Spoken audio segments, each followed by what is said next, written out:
আসসালামু আলাইকুম। কুকিং হাউজে সবাইকে স্বাগত জানাচ্ছি আমার আজকের রেসিপি দেখার জন্য। আজ আপনাদের জন্য নিয়ে এলাম সকালের নাস্তার জন্য দারুণ মজাদার এবং টেস্টি একটি পরোটার রেসিপি। আজ তৈরি করব কলার পরোটা। কলার এই পরোটাটা খেতে অসম্ভব রকমের ভালো লাগবে। সব ছোট বড় সবাই ভীষণ পছন্দ করবে, বিশেষ করে বাচ্চারা তো ভীষণ পছন্দ করবে এই পরোটাটা। তাহলে চলুন কিভাবে তৈরি করি দেখে নেই। একটা মিক্সিং বলে আমি ময়দা নিয়ে নেব। এখানে ময়দা নিয়ে নেব 2 কাপ। ময়দার পরিবর্তে আটা দিয়েও তৈরি করা যাবে, আর যে যতটা তৈরি করতে চান ময়দার পরিমাণটা সেভাবেই নিয়ে নিতে হবে। এখন এর মধ্যে দিয়ে দেব চিনি। আমি এখানে 2 টেবিল চামচ পরিমাণ চিনি দিয়ে দেব। একটু মিষ্টি স্বাদের হবে, কেউ চিনি না দিতে চাইলে চিনিটা বাদ দিতে পারেন। আর দিয়ে দেব এর মধ্যে লবণ। লবণটা পরিমাণ মতো দিয়ে দিতে হবে। আমি 1 চা চামচের মতো লবণ দিয়ে দেব। এখন চিনি এবং লবণটা ময়দার সাথে ভালোভাবে নেড়ে মিশিয়ে নেব। চিনি এবং লবণটা ময়দার সাথে মিশিয়ে নিয়েছি। এখন এর মধ্যে দিয়ে দেব একটা ডিম। ডিম দিলে এই পরোটা খেতে খুবই ভালো লাগবে, তবে এখানে কেউ ডিম যদি না দিতে চান ডিমটা স্কিপ করতে পারেন। আর দিয়ে দেব 2টা কলা। আমি এখানে 2টা একদম ফ্রেশ পাকা কলা নিয়েছি। এই পরোটাটা তৈরি করতে অবশ্যই পাকা দেখে কলা নিতে হবে। এখন এই কলার খোসা ছাড়িয়ে কলা দুটো নিয়ে নেব ময়দার মধ্যে। আর এখানে আমি সাগর কলা নিয়েছি। আপনারা এখানে সবরি কলা বা আপনাদের পছন্দসই যে কোনো কলা এখানে নিতে পারেন। কলার খোসা ছাড়িয়ে নিয়েছি। এখন এর মধ্যে দিয়ে দেব তেল। আমি এখানে প্রায় 1 টেবিল চামচের মতো তেল দিয়ে দেব। এখন কলাটা ভালোভাবে হাত দিয়ে চটকে সমস্ত কিছু ময়দার সাথে ভালোভাবে মিশিয়ে নিতে হবে। আর অবশ্যই এখানে পাকা দেখে কলা নিতে হবে। কলার মধ্যে যেন কোনো গোটা গোটা না থাকে। ফ্রেশ কলা নিতে হবে, তাহলে পরোটা খেতে খুবই ভালো লাগবে। গোটা গোটা থাকলে পরোটার বেলতে গেলে অসুবিধা হয়। এখন ডিম, কলা সব কিছু ময়দার সাথে ভালোভাবে মিশিয়ে নেব। ভীষণই টেস্টি এবং মজাদার একটি পরোটার রেসিপি। সকালের নাস্তায় খুব সহজেই তৈরি করে নিতে পারেন। আর এই পরোটাটা এমনিই খাওয়া যাবে, এর সাথে আর কোনো কিছুই দরকার হবে না। তো আমি সব কিছু ভালোভাবে ময়দার সাথে মিশিয়ে নিয়েছি। এখন অল্প অল্প পানি দিয়ে আমি ময়দার ডোটা তৈরি করে নেব। আমি এখানে হালকা কুসুম গরম পানি দিয়েছি। চাইলে এখানে ঠান্ডা পানিও দেওয়া যাবে। হালকা কুসুম গরম পানি দিলে ডোটা একটু সফট হবে ভালো। তো অল্প অল্প পানি দিতে হবে, একবারে পানি দেওয়া যাবে না। একবারে দিতে গেলে ডোটা নরম হয়ে যাবে।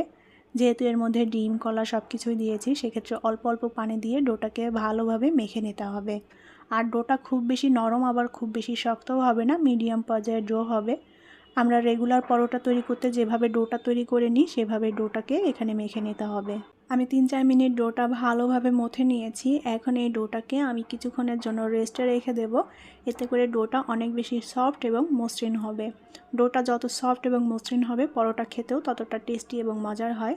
এখন এই ডোটার উপরে আমি কিছুটা তেল লাগিয়ে ডোটাকে রেস্টে রেখে দেব। আর ডোটার উপরে তেল লাগালে ডোটা ড্রাই হয়ে যাবে না।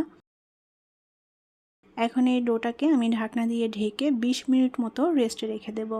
20 মিনিটে ডোটা অনেক সফট এবং মসৃণ হয়ে যাবে। 20 মিনিট পর ঢাকনাটা তুলে নিলাম।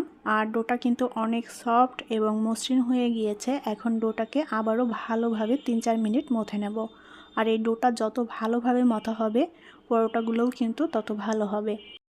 একদমই সহজ একটি পরোটার রেসিপি। আর এভাবে ডিম কলা দিয়ে পরোটা তৈরি করলে সবাই খেতে ভীষণই পছন্দ করবে। আর এটা তৈরি করতেও কিন্তু তেমন ঝামেলা নেই, খুব সহজেই তৈরি করে নিতে পারবেন। তো ডোটাকে আমি 3-4 মিনিট খুব ভালোভাবে মথে নিয়েছি। এখন ডোটা থেকে এভাবে অল্প অল্প করে নিয়ে পরোটাগুলো তৈরি করে নেব। পরোটাগুলো আমি খুব বেশি বড় করব না, আবার ছোটও করব না, মিডিয়াম সাইজ করে তৈরি করে নেব। সেই আন্দাজ মতো করেই ডোটা এভাবে নিয়ে নেব। সবগুলো লেচি আমি একইভাবে কেটে নেব। তবে এখানে আপনাদের পছন্দ মতো করে লেচিটা কেটে নিতে পারেন। যদি পরোটা বড় বা ছোট করে তৈরি করতে চান সেভাবে নিয়ে নিতে হবে। এখন পরোটাটা বেলে নেব। তার জন্য পিঁড়িতে আমি সামান্য ময়দা ছিটিয়ে দিলাম, এতে করে পরোটাটা বেলতে সুবিধা হবে।